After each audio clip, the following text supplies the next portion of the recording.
Welcome to Kenton's videos. Enjoy the video. In this video, I will show how to make homemade churros in an air fryer. First, let's prepare our simple dough. Combine 1 cup of water, 2 tablespoons of sugar, and 1/4 teaspoon of salt in a saucepan. Add 2 tablespoons of butter and bring it to a rolling boil. Then, stir in 1 cup of all-purpose flour until a smooth dough forms. Let it cool for a few minutes before mixing in 1 large egg to complete your perfect churro base.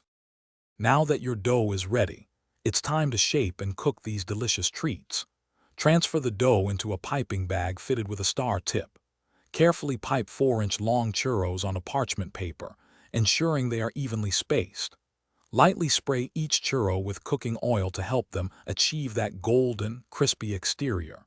Then, air fry them at 375 degrees Fahrenheit for about 8 to 10 minutes until they are beautifully golden brown.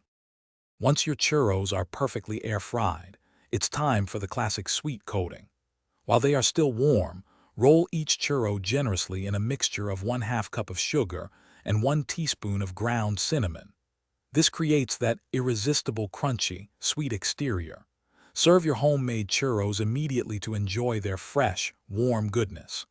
They are absolutely delightful on their own, or with a rich chocolate or creamy caramel dipping sauce. Here are a few extra tips to ensure your churros turn out perfectly every time. Avoid overcrowding your air fryer basket. Cook them in batches for even browning. Using a large star tip will give your churros those beautiful traditional ridges.